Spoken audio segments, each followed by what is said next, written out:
आणि लोकमंगल हळूहळू वेगवेगळ्या क्षेत्रामध्ये डेव्हलप केलं आणि सातत्याने एकच ठपका येत होता की लोकमंगल म्हणजे फक्त सुभाष देशमुखांचंच आहे, देशमुख परिवारांचंच आहे. वारंवार सांगितलं तरी सुद्धा लोकांना ते पटत नसतं, काही नसतं, पण नाईलाज आहे त्याला काय. आणि मग आता ह्याला काहीतरी वेगळं काहीतरी करावं म्हणून सोलापूर सोशल फाउंडेशन काढलं. हे आता समस्त सोलापूरकरांचं आहे. हे आपण समस्त सोलापूरकरांच्या सर्वांनीच 40-45 लाख नागरिकांचे हे आहे. राजकारणात जरी आलो असलो, राजकीय व्यक्ती जरी असलो, एखाद्या पक्षाचा जरी भारतीय जनता पक्षाचा जरी लोकप्रतिनिधी असतो, तरी मला असं वाटतं की निवडणुकीच्या काळापर्यंत मी राजकारण नक्की मी माझ्या पक्षाची भूमिका मांडन, मी व्यक्तिगत माझी भूमिका मांडन, पण निवडणूक झाल्यानंतर माझ्या डोळ्यासमोर फक्त फक्त फक्त सोलापूर जिल्हा आहे. मी कधीच असा विचार केला नाही की मी ह्या मतदारसंघातून निवडून आलोय, त्या पक्षात आलोय. पक्षाची जी भूमिका आहे सातत्याने पक्षाच्या व्यासपीठावर मी नक्की मांडतो, निवडणुकीच्या काळात नक्की मांडतो, पण निवडणूक झाल्यावर मला असं वाटतं की मला या जिल्ह्यानं विधान परिषद सदस्य केलेला आहे, सोलापूर लोकसभामध्ये सदस्यत्व काम करण्याची सेवा करण्याची संधी दिली, मंत्रीपद दिलेलं आहे, विधानसभेचं 3 वेळा सदस्य केलेलं आहे. आणि स्वाभाविकपणे मनामध्ये सातत्याने येत असतं की ज्या सोलापूरकरांनी मला एवढं मोठं केलं, कोणताही प्रकारचा राजकीय वारसा नसताना, कोणताही पक्षाचा कार्यकर्ता नसताना, कुठंच काही नसताना मला सोलापूरकरांनी या स्थानापर्यंत आणलेला आहे. तर माझी आता जबाबदारी आहे की सोलापूरकरांची उतराई करण्याची जबाबदारी आहे माझी. आणि ही जबाबदारीची जाणीव ठेवून वेगवेगळे प्रयोग करण्याचा प्रयत्न आतापर्यंत केलेला आहे. मग सोलापूर सोशल फाउंडेशनला पहिल्यांदा काय केलं असेल, 5 P जे आता मोहनरावांनी सांगितले त्याच्यावर सविस्तर चर्चा करण्यानुसार आपण सोलापुरातले जे उत्पादन आहे, महिला बचत गटाने असो, चादर टावेल असेल, आमच्या सांगोल्याची घोंगडी असेल, उदाहरण म्हणून शेतीचे उत्पादन असतील, या सगळ्या उत्पादनाची वेगवेगळ्या ठिकाणी सोलापूरच्या बाहेर जाऊन प्रदर्शन केली आणि त्याच्यावर सोलापूरच्या याला थोडासा मार्केट मिळालं.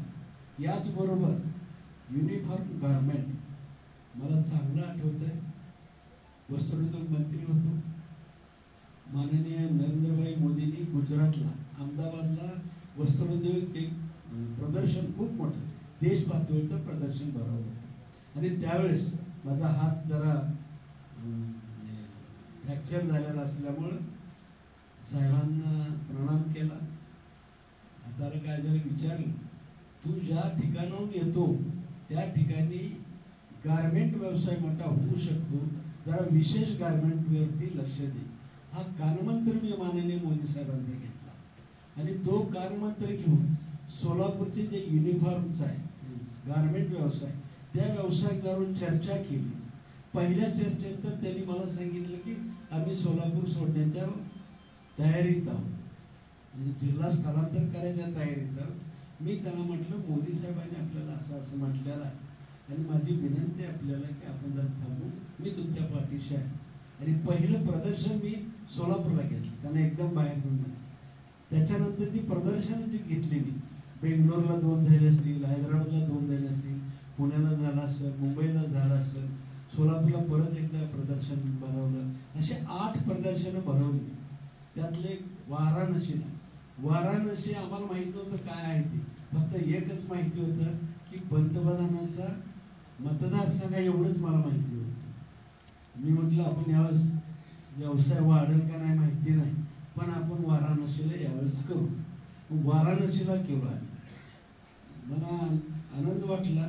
मुख्यमंत्र्यांचा तिथल्या सहकार मंत्र्याकडून निरोप आला की हे युनिफॉर्म गारमेंटची टीमला बोलवा. मग ते सहकार मंत्री आमच्या कार्यक्रमाला आले, समारोपाच्या कार्यक्रमाला आले आणि मग त्याने आम्हाला निरोप दिला. आम्ही मग परत वेगवेगळे ड्रेस घेऊन गेलो. म्हणजे योगीजींनी मोदी मुख्यमंत्री महोदयांनी बोलून आम्हाला ऑर्डर सुद्धा देण्याचा प्रयत्न, त्यांची जरा ऑफर वेगळी असल्यामुळे थोडीशी अडचण झाली. त्यांचं म्हणणं होतं तुम्ही व्यवसाय इथं चालू करा. तर मी कसं होईल म्हणून म्हणजे स्वाभाविकपणे मला माझ्या सोलापूरवरती माझ्या महाराष्ट्रावरती राहणारच आहे की जरी म्हटलं तरी मी हो म्हटलो. पण मला एक सार्थ अभिमान दुसरा असा वाटला, माननीय पंतप्रधान महोदयांनी एक सुतवाच्य केलं. युनिफॉर्म गारमेंटचा ज्यावेळेस विषय येतो त्यावेळेस सोलापूर जिल्हा हा युनिफॉर्म गारमेंटचा हबच्या दिशेने वाटचाल करत आहे. हे जे त्यांचं 1 सेकंदाचं 1 मिनिटाचं जे वाक्य होतं माझ्या दृष्टीनं वाराणसीचं जे प्रदर्शन भरवलं ते सार्थ झाल्यासारखं वाटलं. आणि मग हाच आधार घेतला. आता चिंचणी बाबतीत मी बोलत नाही, कारण चिंचणी तुम्हाला पाठ झाला आहे, मी वेगळं सांगायची गरज नाही. चिंचणी असेल आणि युनिफॉर्म एक 5 बी काढले आहे. आपल्याला काय प्लेसेस म्हणजे काय, चिंचणी एक गाव झालं. जसं की आता पंढरपूरमध्ये तर सगळी गावं मी सांगू शकतो पुढं, पण तेवढं तुमचा वेळ वाया घालवली. अशी जी गावं आहेत आमची तीर्थक्षेत्र आहे, ऐतिहासिक स्थळ आहे, प्रेक्षणीय स्थळ आहेत काय, अशा ठिकाणचं मार्केटिंग करावं. किंबहुना भविष्य काळामध्ये कृषी पर्यटनावरती सुद्धा भर देण्याचा विचार आहे. कारण या जिल्ह्यात कृषी पर्यटन वाढायला खूप संधी आहे, तो सुद्धा मी करावा. म्हणजे प्लेसेस, प्रॉडक्ट, जे प्रॉडक्ट जो अनुभव मला चिंचणीचा आला ठिकाणाचं मार्केटिंग करायचा, तो उत्पादनाचं मार्केटिंग.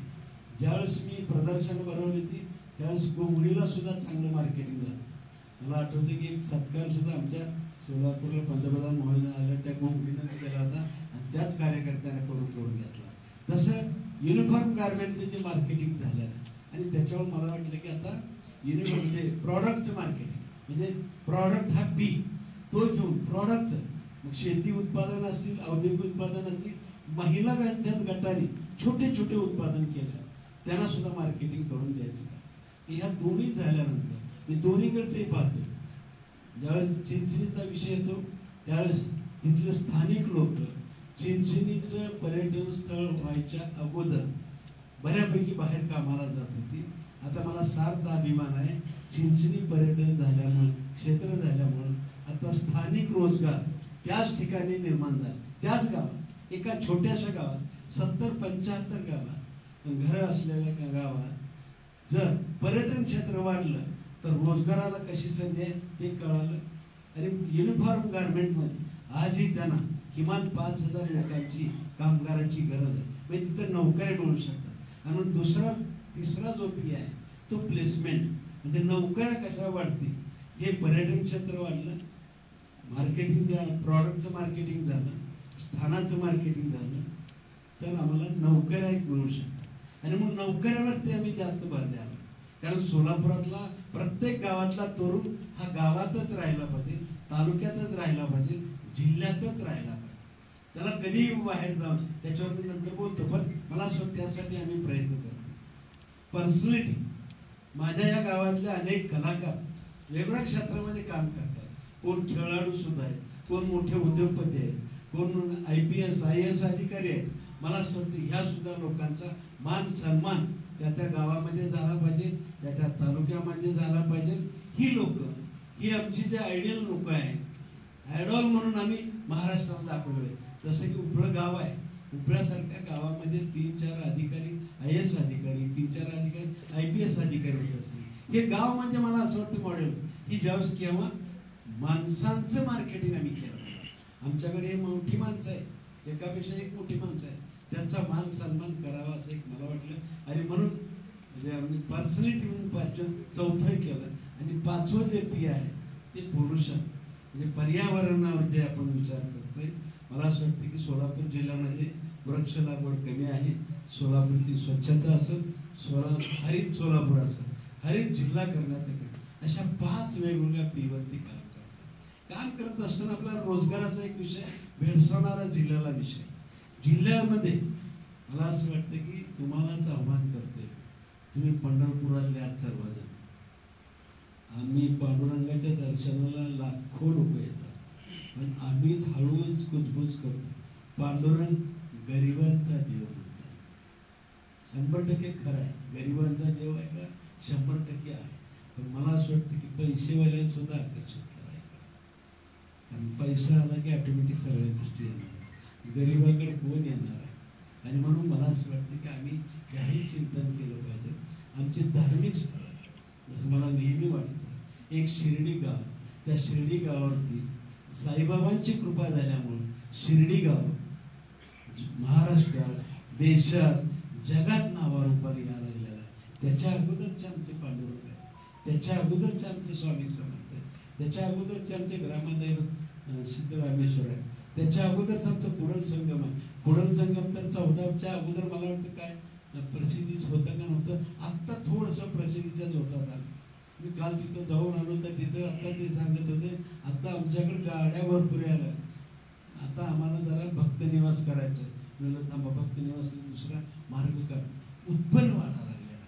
आणि म्हणून मला असं वाटतं की आपल्या धार्मिक स्थळं खूप मोठ्या प्रमाणात आपण सुद्धा आपल्या माध्यमातून धार्मिक स्थळांचं सुद्धा आख्यायिका काय आहे हे सुद्धा आपण जरा थोडंसं आपल्या माध्यमातून महाराष्ट्राच्या देशाच्या पुढे आली पाहिजे असं मला वाटतं. या निमित्तानं आपला सगळा रोजगार वाढणार. आणि याच ठिकाणी आमच्या सोलापूर जिल्ह्यातले शेतकऱ्यांचे प्रॉडक्ट असतील, औद्योगिक प्रॉडक्ट असतील किंवा बचत गट, मी सुद्धा यांना सुद्धा आव्हान करणार आहे, आपले जे प्रॉडक्ट आहेत यांचं एकत्रीकरण करावं. आणि ह्यांना सुद्धा आपण आव्हान करतो की आता पुढच्या काळामध्ये आपल्याला जास्तीत जास्त ब्रँडिंग करायचं. आणि मग असं वाटायला लागलं मला, एक गाव घेतलं 100 गावं घ्यायला भूक वाढावी माझी. मी म्हणलं एक गावामुळं, एका चिंचणीमुळं जे बळ येतं, स्वतःचा आत्मविश्वास वाढतो. मी जिल्ह्यातली गावं बोलवा लागलो, जिल्ह्यातली गावं समोर यायला लागली. आता वाडी कुरवळी सांगितलं, नारळाचं गाव म्हणून वाडी कुरवळी पुढे नावारूपाला आल्याशिवाय राहणार नाही असं मला वाटतं. अशी वेगवेगळी गावं वेगळ्या पिकानं पुढे येतील, वेगळ्या उत्पादनानं पुढे येतील, कुठल्या तरी व्यक्तीमुळे ती गाव पुढे येईल. राळेगणची ती केवळ अण्णा हजारेमुळे हे आलेलं आहे. आणि मला या निमित्ताने आपल्याला आपल्या प्लेसेसचं, आपल्या प्रॉडक्टचं सगळं तुमच्या हातात आहे. तुम्ही या सगळ्या गोष्टी त्या पूरक कराव्यात असं मला वाटतं. आम्ही रोजगाराच्या बाबतीमध्ये विशेष करून लोकमंगल बँकेने जे आता भूमिका घेतलेल्या आहे, म्हणजे एकच ठरवलंय की राज्य सरकारच्या ज्या योजना आहेत, अनेक महामंडळ आहेत, या महामंडळाच्या माध्यमातून या लोकांना जे राज्य सरकार 12% व्याज परतावा देत आहे, तो व्याज परतावा त्या विद्यार्थ्यांना देऊ, नव उद्योजकांना देऊ, जास्तीत जास्त रोजगार देऊ. जवळपास 2,500 मुलांना 200 कोटी रुपयापर्यंत आपण कर्ज वाटप केलं. आम्ही आमच्या बोर्डामध्ये ठरवलं की पुढच्या काळामध्ये 1 वर्ष 1.5 वर्षाच्या काळामध्ये आपण 10,000 मुलांना रोजगार द्यायचा आपल्याला. तर रोजगार देण्यापेक्षा, नोकरी लावण्यापेक्षा रोजगार निर्माण करणारे तरुण आपल्याला 10,000 आहे. 5,000 जरी सक्सेस झाले तर 20,000 ते 25,000 मुलांना आपण या ठिकाणी रोखण्यात, इथं रोजगार देण्यात आपण यशस्वी होऊ शकतो. आणि सगळ्यात महत्त्वाचं, पर्यटन योजना जी आहे, राज्य सरकारची पर्यटनाची योजना आहे, ही जास्तीत जास्त प्रभावीपणे आमच्या या जिल्ह्यामध्ये कशी राबवत आहे. विशेष करून पंढरपूरकरांना माझं आव्हान, 15 दिवसाला एकादश आहे, एकादशीला बऱ्यापैकी भक्तगण येत असतात, मोठ्या एकादशीला तर अमाप लोक येत असतात. आणि तिथं वाटेल तिथं पिशवी ठेवायला 200 रुपये देतात, आंघोळ करायला 300 रुपये देतात, जेवण करायचं काय असेल ते बाकी सगळं. मग मला असं वाटतं की राज्य सरकारच्या योजना आहे, राज्य सरकारच्या योजना जर इथल्या पंढरपूर नागरिकांनी जनजागृती झाली, प्रत्येकाला आपण ही योजना देऊ शकतो. होमस्टे, आपल्या घराच्या वर एखादं रूम बांधायची असेल ती होमस्टेमध्ये येऊ शकते, ती सुद्धा रूम बांधा. ती रूम 15 दिवसाला, महिन्याला कोणाला भाड्याने द्यायची ती द्या, त्याचं उत्पन्नातून मूळ मुद्दल फेडा. जे हॉटेल्स आहेत छोटे मोठे, टपरी सहित, माझं मत टपरी सहित, किंवा शेलार साहेबांचं सुद्धा हॉटेल आहे, हे सुद्धा माझ्या दृष्टीने बघा. ज्या दिवशी उद्घाटन होतं त्या दिवशी सांगितलं तुम्ही दुसऱ्या हॉटेलची तयारी करा, कारण पंढरपूरला हॉटेलची गरज आहे. आज सुद्धा किमान 5 स्टार हॉटेल चालू शकते अशी पोटेन्शियल पंढरपूरची आहे. फक्त भक्त अगोदर यायचे त्या अगोदर हॉटेल बांधायचं. म्हणजे हॉटेलवाला का बांधत नाही, काय नाही चाललं तर काय करू. आणि भक्त तिथं का थांबत नाही? हॉटेलची सोय नाही म्हणून थांबत. आणि म्हणून कोणीतरी पैसेवाले थोडंसं धाडस केलं पाहिजे. उद्योजकांनी आणि आम्ही त्यांच्या पाठीशी उभा ज्वलंत उदाहरण आहे. म्हणजे त्यांना अर्थसहाय्य जे सातारकरांनी दिलं, पण आम्ही सुद्धा देण्याचा प्रयत्न करून मोठी ही करून त्यांना सुद्धा उभा करण्याचा प्रयत्न. हॉटेल आहे, टपरीपासून ते मोठ्या स्टार हॉटेलपर्यंत सुद्धा मला असं वाटतं की फक्त एवढं तर मोठ्या हॉटेलचं वेगळाच नाही, पण 15 लाखापर्यंत जे कर्ज आहे त्याला व्याज परतावा 12%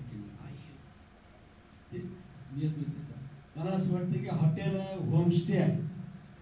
याच बरोबर मला आपल्या पंढरपूरमध्ये जे पदार्थ आहेत, पूजेचे पदार्थ, साहित्य आहे, जे आता मूर्त्या बनवतात, पांडुरंगाच्या मूर्त्या बऱ्याच ठिकाणी बनवत असतील असा माझा अंदाज. ह्याही लोकांना 12 लाखापर्यंत कर्ज आपल्याला या निमित्ताने देत आहेत.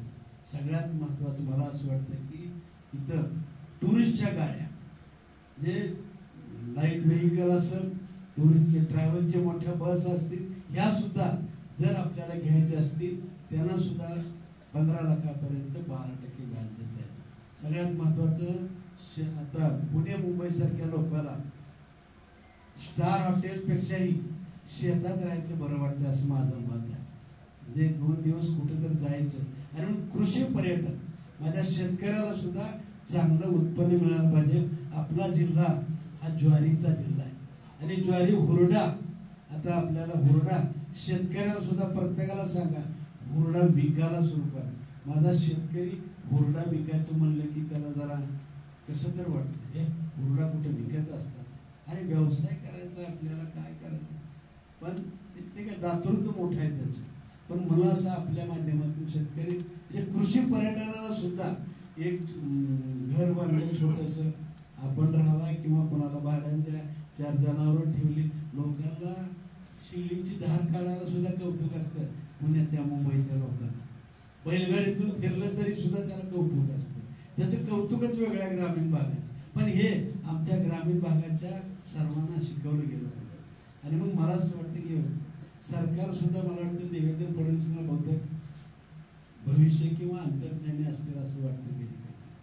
कारण अनेक लोकांनी कर्ज काढलेले आहेत, पुरुष मंडळीने कर्ज काढले आणि बऱ्यापैकी थकलेली बी आहे. कोणी भरलं नसेल किंवा कोणी न भरल्यामुळे व्यवसायाच्या अडचणी भरलं नसेल. आणि म्हणून त्यांनी काय केलं, महिलांच्या नावावर कर्ज नसते बहुतेक, म्हणून पर्यटन योजना ही महिलांना प्राधान्य दिलं. तिथे जात धर्म नाही केला, फक्त महिला म्हणजे पुरुषाचं जरी सिव्हिल खराब असलं तर ह्यांच्या धर्मपत्नीचं सिव्हिल खराब नसतं, कारण कर्जच उचलेलं नसतं. आणि मग बहुतेक देवेंद्र फडणवीसने ही योजना केवळ आईसाठी, इथं कुठली जात धर्म काय केलं, सर्व जाती धर्माचं माझं मत आहे की पर्यटनाला पूरक आहे. गॅरंटी सांगतो, जेवढे काही तरुण असतील, जेवढे काय ज्येष्ठ नागरिक, कुणालाही या 5-6 याच्यामध्ये पदार्थ करायचे असतील, मूर्त्या करायच्या असतील, गाड्या घ्यायच्या असतील, हॉटेलला रिन्युअलला करायचं असेल, घर बांधायचं, काही करा. पण मला असं वाटतं की ही योजना प्रभावीपणे राबवू म्हणजे ऑटोमॅटिक धंदाही वाढत राहतो आणि रोजगार निर्माण मोठ्या प्रमाणात होऊ शकतो आणि आपलं सोलापूरचं मार्केटिंग सुद्धा होऊ शकते. आणि या सगळ्या जे कार घेणार आहेत, काय करणार आहेत, त्यांच्या खिशात सोलापूरमध्ये काय काय आहे हे सुद्धा ठेवायचा विचार आहे. तालुका निहाय काय आहे, प्रत्येक तालुक्यात काय आहे वैशिष्ट्य, त्या तालुक्याची पुस्तिका आपण काढायला पाहिजे. त्या पुस्तिकेच्या माध्यमातून सुद्धा त्या तालुक्याची ओळख व्हावी, जिल्ह्याची ओळख व्हावी. मला असं वाटतं, मी मग म्हटल्याप्रमाणे माझी आता भूक वाटते, 100 गावानं माझं पोट भरलं. आता एकच वाटायला, माझा जिल्हा राज्यामध्ये पहिला काही 5-10 मध्ये यावा, पण त्यासाठी तुमचीच सहकार्याची गरज आहे. तुम्ही नाही ठरवलं तर अजिबात होऊ शकत. मला आठवतंय 10-12 वर्षापूर्वी, आपल्याला बी आठवत असेल, अरविंद केजरीवाल सारख्या माणसाला मुख्यमंत्री करणं, त्याच्यात 90% सिंहाचा वाटा हा आपला आहे असं माझं मत आहे. म्हणजे त्या 50,000 तिथं उपोषण करणं, त्याला हायलाईट करणं, रोज मुख्यमंत्र्याचा म्हणजे उमेदवार मुख्यमंत्री आपण म्हटलं. काही काळात तर मला आठवतं की पंतप्रधानाचा 3रा उमेदवार म्हणून आपणच म्हणत होता. आपण म्हटलं तर मला खात्री आहे. आणि आता जे मोहनरावनी म्हणले, पंढरपूरला जर बीज रोवलं गेलं तर ते चांगलं उगवतं असं नाही. आणि म्हणून मला त्यांनी इथल्या बीज पेरलं तर ते अख्ख्या सोलापूर, अख्ख्या महाराष्ट्रात, अख्ख्या देशात जाऊ शकते. म्हणून मला असं वाटतं हे केरळ आणि या सप्ताहामध्ये खरं इव्हेंट वगैरे कुठे घ्यायची नाही. पहिला सप्ताह आहे. म्हणजे आजपर्यंत 20 वर्षापासून मी सामुदायिक लग्न करतोय, 13 वर्षापासून अन्नपूर्णा योजना चालवतोय. म्हणजे तिथं कुठेही खंड पडू देत नाही. तसं हे पहिलं वर्ष. पहिल्या वर्षामध्ये एकच काम करायला मी सगळ्यांचा सहभाग घेण्याचा प्रयत्न केला. ही लोक चळवळ झाली पाहिजे. ही लोक चळवळ झाल्याशिवाय सोलापूर जिल्हा पुढे जाणार. आणि म्हणून सर्वांचा सहभाग घेतोय आणि सर्वांना एकच वेळ म्हणजे विद्यार्थ्यांना सांगतोय की तुमच्या सहली बाहेर काढा. म्हणजे आपल्या तालुका सोडून बाहेरच्या तालुक्याला. माध्यमिक शाळेला सांगतोय की तुम्ही सुद्धा आपल्या सहली बाहेर काढा. महाविद्यालयाला विनंती करतोय, कुलगुरूला सांगितलंय, सीओना सांगितलं की या शाळेला सांगा आपल्या सहली बाहेर काढा. शेतकऱ्याला विनंती करतोय, आपण आपल्या गाव सोडून, आपला तालुका सोडून अन्य ठिकाणची पिकं पहा, अन्य ठिकाणची धार्मिक स्थळं पहा, अन्य ठिकाणची ऐतिहासिक स्थळं पहा, अन्य ठिकाणचे प्रेक्षणीय स्थळं बघून या आणि पण या सप्ताहामध्ये फिरून या. बचत गटांना सुद्धा विनंती करतोय, तुम्ही तुमचे प्रॉडक्ट ठेवा या काळामध्ये. फक्त तुम्ही अन्य तालुक्यात फिरा, तिथले धार्मिक स्थळं बघा, तिथे आपले प्रॉडक्ट त्याच्यापेक्षा चांगले कोण प्रॉडक्ट करते यांच्या गाठी मिठी घ्या आणि मग ते प्रॉडक्ट आपल्याकडे करता येतात याचा प्रयत्न करा. म्हणजे शेतकऱ्यांचाही नाही, किंबहुना सरपंचांना सुद्धा विनंती करतोय की तुम्ही आणि तुमची बॉडी चांगल्या ग्रामपंचायती बघा, त्या ग्रामपंचायतीसारखं माझ्याकडे काय करता येते का बघा. आणि आपल्या सगळ्यांनाही मला असं वाटतं की सर्वच कार्यकर्त्याला सुद्धा माझी आग्रहाची विनंती असते की या निमित्तानं, या सप्ताहाच्या निमित्तानं आपण पूर्ण प्रवास करावा. अगोदर आपल्या आपल्या जिल्ह्यातील आपली माहिती होती आणि म्हणून तुमच्या माध्यमातून माझ्या या सोलापूर जिल्ह्यातल्या लेकी जे आहेत त्यांच्या सासऱ्यांच्या लोकांना सुद्धा आग्रहाचं आमंत्रण तुमच्यातर्फे देतोय.